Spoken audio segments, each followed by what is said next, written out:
નમસ્કાર, હું છું માર્ગી. આપની સાથે હેડલાઇન્સમાં જોઈએ કેટલાક મહત્વના સમાચાર. રાજ્યના 10 જેટલા શહેરમાં ગરમીનો પારો સતત વધતો જોવા મળી રહ્યો છે. એપ્રિલના પ્રારંભથી જ ગુજરાતવાસીઓ આકરી ગરમીનો સામનો કરી રહ્યા છે. અમદાવાદ શહેરમાં 42.9 ડિગ્રી તાપમાન નોંધાયું હતું. હવામાન વિભાગે આવતીકાલથી ગરમીમાં 2 થી 3 ડિગ્રીનો વધારો થવાની આગાહી કરી છે. આવતીકાલથી અમદાવાદ સહિત ઘણા જિલ્લાઓમાં કાળઝાળ ગરમીની આગાહી કરાઈ છે. બિહાર વિધાનસભા ચૂંટણી પહેલા આરએલજેપી પ્રમુખ અને ભૂતપૂર્વ કેન્દ્રીય મંત્રી પશુપતિ પારસે એનડીએ છોડવાની જાહેરાત કરી છે. તેમણે કહ્યું કે હવે અમારો એનડીએ સાથે કોઈ જ સંબંધ નથી. હવે આરએલજેપી વિધાનસભા ચૂંટણીમાં જે પણ અમને સન્માન આપશે તેની સાથે ગઠબંધન કરશે. તેઓ લોકસભા ચૂંટણી પહેલા જ ગઠબંધનથી અલગ થઈ ગયા હતા. એનડીએ તરફથી એક પણ બેઠક ન મળતા તેમણે મંત્રી પદ પરથી રાજીનામું આપી દીધું હતું. રાજકોટના હાઈ પ્રોફાઇલ એટલાન્ટિસ અગ્નિકાંડને 1 મહિનો થવા આવ્યો હોવા છતાં જવાબદારો સામે ફરિયાદ પણ નોંધવામાં નથી આવી. ઉલ્લેખનીય છે કે ગત તારીખ 14મી માર્ચે એટલાન્ટિસ બિલ્ડિંગમાં આગ લાગી હતી, જેમાં 3 નિર્દોષ લોકોએ જીવ ગુમાવ્યા હતા. આ ઘટનાને આજે 1 મહિનો પૂર્ણ થયો હોવા છતાં ફરિયાદ પણ નોંધાઈ નથી. એસીપીએ જણાવ્યું કે આવા આરોપોમાં કોઈ તથ્ય નથી અને એફએસએલ રિપોર્ટ આવ્યા બાદ આ અંગે ગુનો નોંધવામાં આવશે. સોમવારે પશ્ચિમ બંગાળમાં વકફ સુધારા કાયદા વિરુદ્ધ ફરી એકવાર હિંસા ફાટી નીકળી છે. દક્ષિણ 24 પરગણાના ભાંગરમાં વિરોધીઓએ પોલીસ વાહનોને આગ ચાંપી દીધી હતી અને ભારે તોડફોડ પણ કરી હતી. આ વિસ્તારમાં મોટી સંખ્યામાં પોલીસ કર્મીઓ તૈનાત કરાયા છે. વકફ કાયદાના વિરોધમાં પશ્ચિમ બંગાળમાં છેલ્લા કેટલાક દિવસોથી ચાલી રહેલી હિંસા અટકવાનું નામ જ નથી લઈ રહી. ફિલ્મ અભિનેતા સલમાન ખાનને ફરી એકવાર જાનથી મારી નાખવાની ધમકી આપવામાં આવી છે. મુંબઈના વર્લી વિસ્તારમાં સ્થિત પરિવહન વિભાગને એક અજાણ્યા વ્યક્તિએ મેસેજ મોકલીને સલમાન ખાનની કારને બોમ્બથી ઉડાવી દેવાની ધમકી અને ઘરમાં ઘૂસીને મારવાની ધમકી આપી હતી. સલમાને મળેલી ધમકીના સંદર્ભમાં વર્લી પોલીસ સ્ટેશનમાં એફઆઈઆર દાખલ કરાઈ છે. કલમ 351(2)(3) હેઠળ આ કેસ નોંધાયો છે. પંજાબની ખડૂર સાહિબ સીટના સાંસદ અમૃતપાલ સિંહ હાલમાં આસામની જેલમાં બંધ છે. પંજાબ પોલીસે 2023માં અમૃતસરની બહારના પોલીસ સ્ટેશન પર હુમલો કરવા બદલ તેની ફરીથી ધરપકડ કરી હતી અને આસામના દિબ્રુગઢમાં સ્થાનિક કોર્ટમાંથી ટ્રાન્ઝિટ રિમાન્ડ મેળવ્યા હતા. અકાલી દળે રવિવારે સિંહને તેના આગામી સીએમ ઉમેદવાર તરીકે જાહેર કર્યા હોવાનો ધ ટ્રિબ્યુને અહેવાલ આપ્યો હતો. પંજાબ નેશનલ બેંકમાં છેતરપિંડીના આરોપમાં મેહુલ ચોકસીને બેલ્જિયમમાંથી ધરપકડ કરાઈ હતી. મેહુલ ચોકસી પીએનબી બેંક કૌભાંડનો મુખ્ય આરોપી છે, જે હીરાનો વેપારી છે. અત્યારે ચોકસી પર પીએનબી તરફથી 13,500 કરોડ રૂપિયાની લોન છે. હાલમાં ચોકસીની જે તસવીર સામે આવી છે તેમાં તે વ્હીલચેર પર બેઠેલો જોવા મળી રહ્યો છે અને તેની ધરપકડ કરાઈ છે. ખંભાતના દરિયાને લઈને એક મહત્વના સમાચાર સામે આવી રહ્યા છે. દરિયા કિનારામાં મોટા ફેરફાર જોવા મળી રહ્યા છે. 40 થી 50 ફૂટ સુધી દરિયાનો કિનારો આગળ વધતો જોવા મળી રહ્યો છે. દરિયાના પાણી આગળ વધતા સમગ્ર ખંભાત શહેરના લોકોમાં અત્યારે ભારે ચિંતાનો માહોલ જોવા મળી રહ્યો છે. તો બીજી તરફ તંત્રએ પણ લોકોને સાવચેતી રાખવા માટેની અપીલ કરી છે. અમેરિકા ચીન વચ્ચેનું વેપાર યુદ્ધ ભારત માટે જોખમી બની શકે છે. ટ્રમ્પના ટેરિફ નિર્ણયોએ એશિયન દેશો તેમજ ભારતમાં ચિંતા વધારી છે. મૂડીઝ રેટિંગ્સ કહે છે કે ભારત પર આ નિર્ણયોની અસર થશે. મૂડીઝે 2025માં ભારતનો અંદાજિત જીડીપી વૃદ્ધિ દર 6.4 થી ઘટાડીને 6.1 કરી નાખ્યો છે. એવું કહેવામાં આવ્યું છે કે જો અમેરિકા અને ચીન વચ્ચે તણાવ વધશે તો તેની અસર સમગ્ર એશિયન ક્ષેત્રના વિકાસ દર પર પડશે. વકફ બોર્ડને લઈને જગતગુરુ શંકરાચાર્યનું નિવેદન સામે આવ્યું છે, જેમાં તેમનું કહેવું છે કે વકફ બોર્ડ હોવું જ ના જોઈએ. પાકિસ્તાનમાં હિન્દુઓની સંપત્તિ હિન્દુઓને મળી નથી, તેમજ સંવિધાનમાં પણ વકફ બોર્ડની કોઈ જ જોગવાઈ નથી. તેમણે એવું પણ પૂછ્યું હતું કે વિશ્વના કયા મુસ્લિમ દેશમાં વકફ બોર્ડ છે? 70 વર્ષમાં મુસ્લિમોની ભલાઈ માટે વકફ બોર્ડે શું કર્યું છે? તેમણે કહ્યું કે શરિયતથી નહીં, સંવિધાનથી દેશ ચાલશે.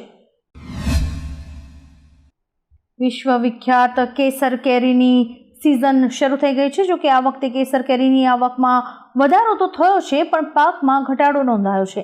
આજે એક દિવસમાં 4000 બોક્સ કેરીની આવક થઈ છે. જો કે ગીર પંથકના મુખ્ય વિસ્તારો તલાલા, સાસણ, મેંદરડા અને વંથલીમાં માત્ર 25% આવરણ જોવા મળ્યું છે. ગ્લોબલ વોર્મિંગની અસરને કારણે કેસર કેરીના ઉત્પાદનમાં પણ ઘટાડો નોંધાયો છે. છેલ્લા 10 દિવસથી અમદાવાદમાં નિકોલ વિસ્તારમાં ગટરો ઉભરાતા લોકો રસ્તા ઉપર ઉતરી આવ્યા હતા. આ વિસ્તારમાં વગર વરસાદે ચોમાસા જેવી સ્થિતિ સર્જાઈ છે. મ્યુનિસિપલ કોર્પોરેશન દ્વારા કોઈ નિકાલ ન લાવવામાં આવતા સ્થાનિક 100થી વધુ લોકોનું ટોળું રસ્તા ઉપર ઉતરી આવ્યું હતું અને રસ્તો બંધ કરી દીધો હતો. આ સમસ્યા અંગે ભાજપના ધારાસભ્ય અને કોર્પોરેટર્સને જાણ કરી તો તેઓ માત્ર સલાહ સૂચન આપી અને જતા રહ્યા હતા. મ્યાનમાર એરસ્પેસમાં આઈએફના વિમાનો પર સાયબર હુમલો કરવામાં આવ્યો હતો. તેમના જીપીએસ સિગ્નલ સ્પૂફ હતા, એટલે કે પ્લેનને ખોટી માહિતી આપીને ગેરમાર્ગે દોરવાનો પ્રયાસ કરવામાં આવ્યો હતો. સૂત્રોના જણાવ્યા અનુસાર જીપીએસ સ્પૂફિંગ પાછળ કોણ છે તે શોધવું મુશ્કેલ છે. મ્યાનમારમાં ચીનનો પ્રભાવ વધી રહ્યો છે. ઘણા બળવાખોર સંગઠનો ત્યાં પણ સક્રિય છે. અમેરિકી સરકારે કહ્યું છે કે રજિસ્ટ્રેશન વિના 30 દિવસથી વધારે સમય સુધી અમેરિકામાં રહેતા વિદેશી નાગરિકોને દંડ અને જેલની સજા સહિત કઠોર દંડનો સામનો કરવો પડશે. હોમલેન્ડ સુરક્ષા વિભાગે કહ્યું કે અમેરિકામાં 30 દિવસથી વધારે સમય સુધી રહેલા વિદેશી નાગરિકોને સંઘીય સરકાર સાથે રજિસ્ટ્રેશન કરાવવું પડશે. તેનું પાલન ન કરવું એક ગુનો છે, જેના માટે દંડ અને જેલની સજા થઈ શકે છે. બંગાળના મુર્શિદાબાદ પછી પોલીસે બાંગર વિસ્તારમાં આઈએસએફના પ્રદર્શનકારીઓ પર ભારે લાઠીચાર્જ કર્યો છે. મોટી સંખ્યામાં આઈએસએફ સમર્થકોએ હાઈવે પર વાહનો રોકી દીધા હતા અને વકફ એક્ટ સામે હોબાળો મચાવવાનું શરૂ કર્યું હતું, જે બાદ પોલીસે ભીડને વિખેરવા માટે લાઠીચાર્જ કર્યો હતો. અત્યારે મોટી સંખ્યામાં ત્યાં દળો તૈનાત છે. દુકાનો પણ બંધ કરી દેવાઈ હતી. અસરગ્રસ્ત વિસ્તારોમાં 15 એપ્રિલ સુધી ઇન્ટરનેટ સેવા પણ બંધ રાખવાનો આદેશ છે. પ્રાણીના મૃત્યુ પછી તેના અંતિમ સંસ્કાર માટે જગ્યા શોધવામાં ઘણી જ મુશ્કેલીઓ પડે છે. મોટાભાગના લોકો તેને બગીચાઓમાં અથવા યમુનાની આસપાસ ખાલી જગ્યાઓમાં દાટી દે છે. પરંતુ હવે આ વાતને ધ્યાનમાં રાખીને મ્યુનિસિપલ કોર્પોરેશને એક ડગલું આગળ વધ્યું છે. ગુજરાતના સૌપ્રથમ ડોગ સ્મશાને શહેરના દાણી લીમડા વિસ્તારમાં આવેલા કરુણા મંદિર ખાતે આકાર લીધો છે અને હવે તે કરુણા મંદિરમાં ડોગ સ્મશાન બની રહ્યું છે. બોલિવૂડમાં એક નવી જોડી દર્શકો સમક્ષ આવવા માટે તૈયાર છે. કરીના કપૂર અને પૃથ્વીરાજ સુકુમારન ટૂંક સમયમાં મેઘના ગુલઝારની ફિલ્મ દાયરામાં જોવા મળશે. રાઝી અને તલવાર જેવી યાદગાર ફિલ્મો આપનાર મેઘના હવે જંગલી પિક્ચર્સ સાથે ત્રીજી વખત ફિલ્મ બનાવવા જઈ રહી છે. દાયરા એક ક્રાઇમ ડ્રામા છે. ફિલ્મની જાહેરાત બાદ ચાહકોમાં પણ ઉત્સાહની લહેર ફેલાઈ ગઈ છે. રાજ્યમાં આગામી દિવસોમાં ફરીવાર તાપમાન વધવાની આગાહી છે. હવામાન વિભાગ મુજબ આવતીકાલથી હીટવેવની સ્થિતિ સર્જાઈ શકે છે. આજે અમદાવાદ અને રાજકોટમાં તાપમાન 42 થી 43 ડિગ્રી થવાની શક્યતા છે. રવિવારે રાજકોટમાં 42.7 ડિગ્રી તાપમાન નોંધાયું હતું, જેના કારણે શહેર અગનભઠ્ઠી બન્યું હતું. રાજ્યના 7 શહેરોમાં તાપમાન 40 ડિગ્રીને પાર ગયું છે અને હવે 3 દિવસની રાહત બાદ ફરી એકવાર ગરમીનો પારો ઉચકાશે. ભારતે 30 કિલોવોટની લેસર આધારિત ડાયરેક્ટેડ એનર્જી વેપન સિસ્ટમનું સફળતાપૂર્વક પરીક્ષણ કર્યું છે, જે દુશ્મનના fix wing drone, swarm drone, missiles અને સર્વેલન્સ સેન્ટરને સેકન્ડોમાં નષ્ટ કરી શકે છે. ડીઆરડીઓના ચેરમેન સમીર કામતે કહ્યું કે આ તો માત્ર શરૂઆત છે. ડીઆરડીઓ ઘણી ટેકનોલોજી પર કામ કરી રહ્યું છે. અત્યાર સુધી આ સિસ્ટમ ફક્ત અમેરિકા, ચીન, ઇઝરાયલ અને રશિયા જેવા દેશો પાસે જ હતી, પણ હવે ભારત પાસે પણ છે.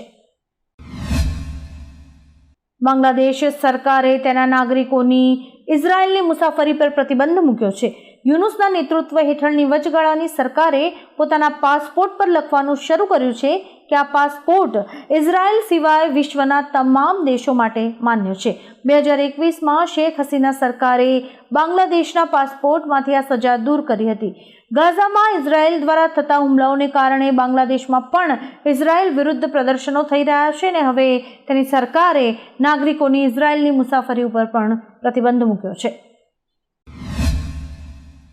ભારતીય ક્રિકેટ ટીમના પૂર્વ કેપ્ટન સૌરવ ગાંગુલીને આંતરરાષ્ટ્રીય ક્રિકેટ પરિષદ એટલે કે આઈસીસીમાં એક મોટી જવાબદારી મળી છે. ગાંગુલીને આઈસીસી મેન્સ ક્રિકેટ કમિટીના અધ્યક્ષ તરીકે ફરીથી નિયુક્ત કરવામાં આવ્યા છે. આઈસીસીએ રવિવારે આની જાહેરાત કરી હતી. ભારતીય ટીમના પૂર્વ બેટ્સમેન વીવીએસ લક્ષ્મણને પણ આઈસીસીમાં મોટી જવાબદારી સોંપાઈ છે. આવા જ કેટલાક રસપ્રદ સમાચારો નિહાળવા માટે અમારી યુટ્યુબ ચેનલને લાઇક, શેર અને સબસ્ક્રાઇબ કરો અને જોતા રહો હેડલાઇન્સ.